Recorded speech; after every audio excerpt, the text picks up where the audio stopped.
Today with us Roksan from Vice Province of Manila, and happy to have you here Thank with us. you. And maybe I could ask could you share some, introduce yourself more? Okay. So I'm Roksan, but the real name is Rosanna. I've been with Redemptorist perhaps more than 25 years. I was once a lay missionary for 9 years. Then I had to stop for a while because I have to rear a child.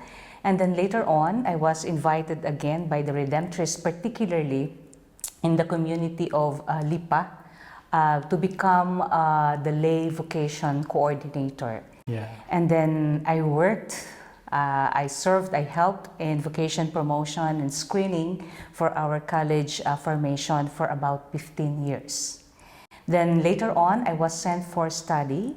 I had my master's for counseling, that is in preparation for assisting in the socio-affective program for our pre-novitiate for Monday. So currently, I am helping at the seminary, college seminary in Mariposa, St. Clement's Mission Seminary, for the socio-affective program for the college.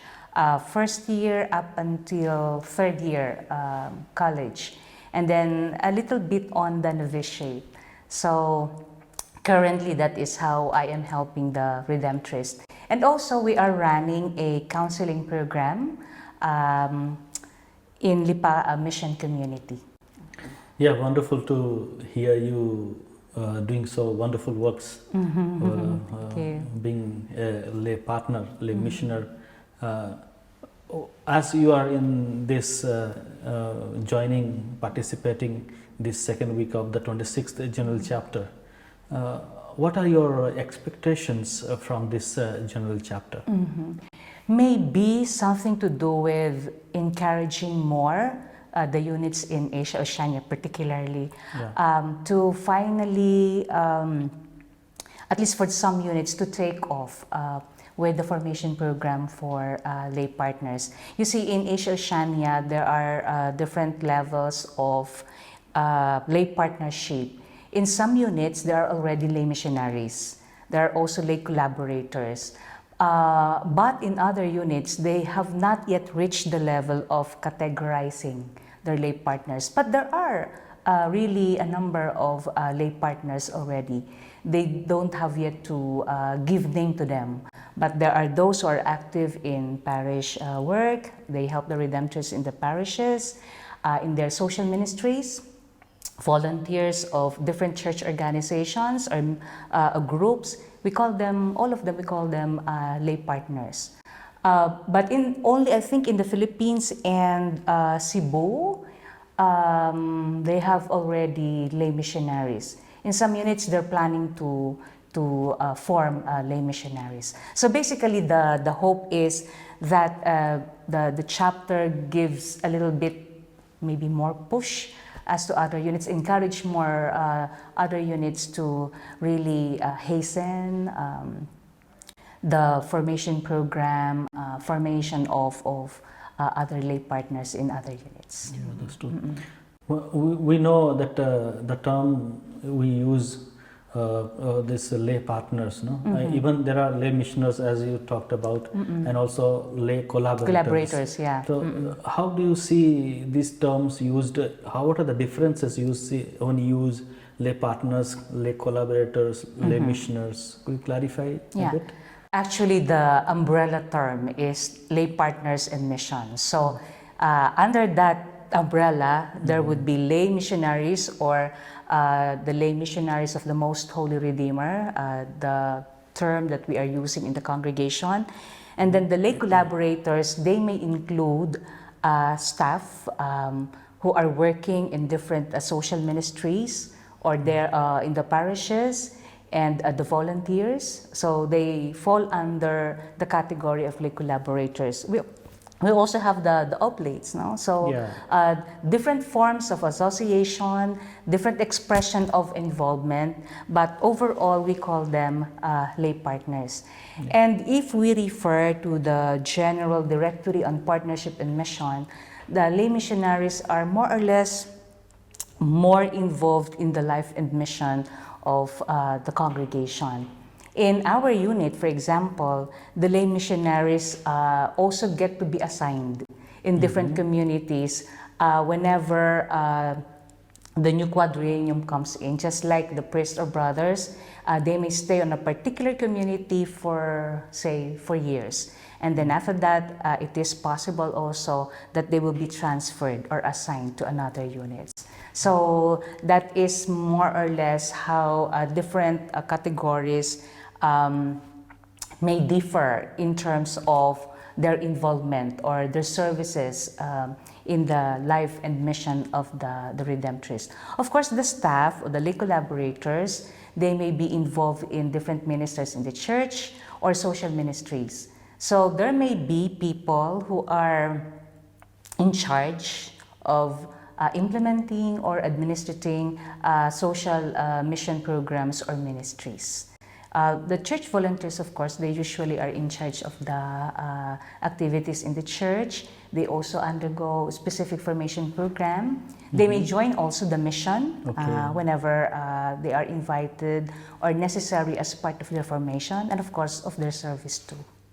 When we analyze any organizations or any institutions, we talk a lot about SWOT analysis, no? Strengths, weaknesses, opportunities, threats, and all that. Right. So, according to you, how do you see some of the challenges as a lay partner with the when you associate and work with the Redemptorist family very closely?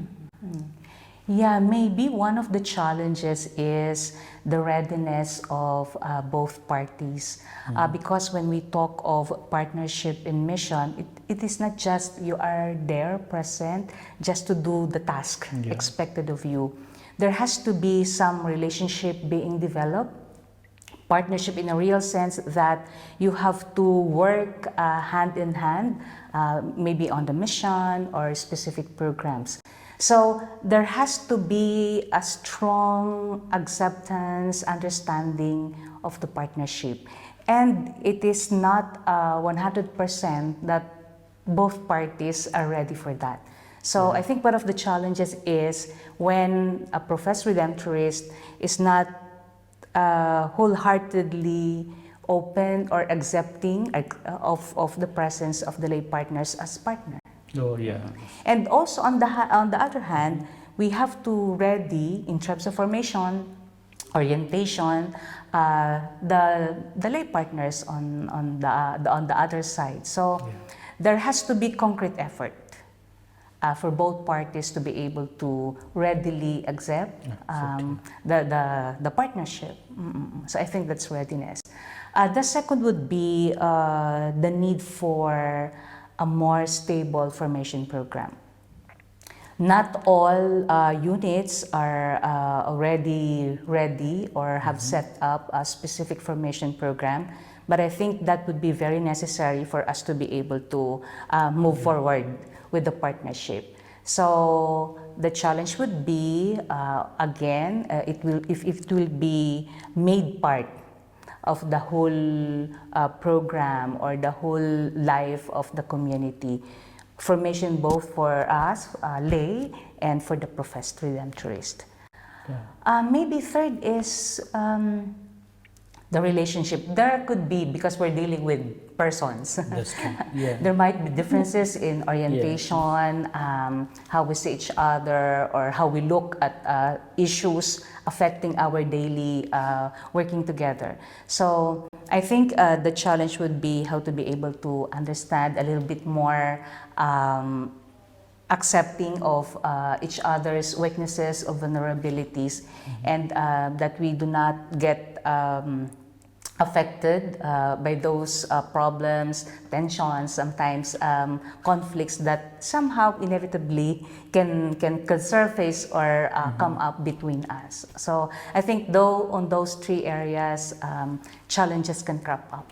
And also now, since we are in the process of restructuring, and as the conference of Asia Oceania, and we have our own cultures, our way of lifestyle, and so so many provinces and the vice provinces that are included in Asia Oceania, and maybe and how you see restructuring, the process of restructuring.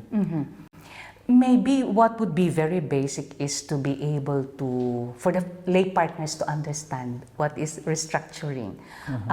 Currently, just like what I had said, was it yesterday on the report of the Asia Oceania Conference, I think the process has to begin that all or majority of the lay partners get to understand, be aware and understand what is happening in terms of the vision of restructuring in the conference. As of the moment, very limited is the representation of the lay in the conference level. We can only do so much as much as you allow us. No? So if there are only a few of us who gets exposed, involved in the conversation, maybe it will take a longer time before we finally embrace the concept and the target for restructuring, much more reconfiguration. So I think we need to do something deliberately for the rest of the lay partners to understand, embrace, and later on be able to contribute for this effort. But maybe I can speak for some of the lay partners that we are ready to be of help. In what way? Always. In what way we can? Yes, yes. Especially maybe during conversation. The most that can possibly help, particularly maybe, is the lay missionaries, because they are the ones who are ready for being commissioned to missionary works. But of course, I think the other lay partners, the other forms of lay partners can contribute. You know? We only have maybe to identify where they are needed, where they can contribute, but at the same time, the basic need, of course, is they be formed, so they will be prepared for the partnership.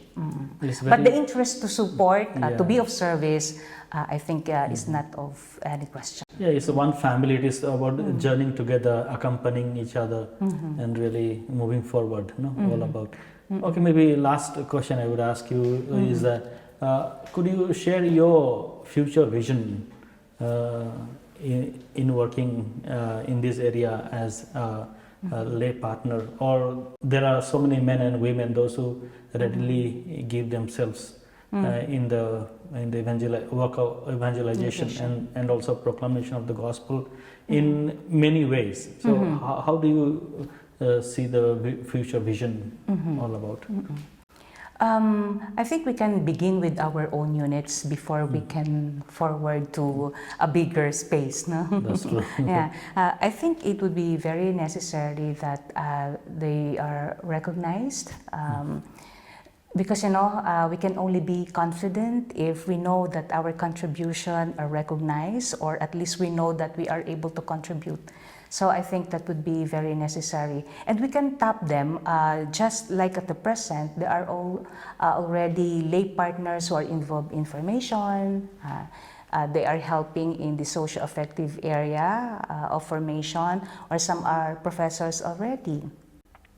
On the area of social ministries, they are heads. They have positions in terms of letting the program flow. So that will not be anymore the problem of the Redemptorists. You have trained us effectively, you have trained us so far that we are able to work, do things without much supervision needed. That's true, And then volunteers. The volunteers, at least as I have observed in our own unit, they are no longer there just to serve during masses, attend catechism every week, but they are already ready to be commissioned to the mission. They are more than willing to be present in communities where the Redemptorists are doing mission. They are being trained to at least be able to help in the talks, preparation, the talks itself, and all that. So I think the vision would be more spaces for the lay partners to contribute. And that our representation is no longer just a token representation. Whenever the lay are empowered, are formed, knowledge and skills are developed, I think there are wider opportunities for partnership in the congregation, particularly on the unit that we are in. But of course, when we are more confident, more skilled, and then perhaps we can contribute more on wider spaces or with other units as well. yeah. That's true. So thank you, Roksan, for your valuable time and inspiration words. And thank you very much for the work you are doing, and wish you all the best. And thank you. Thank you.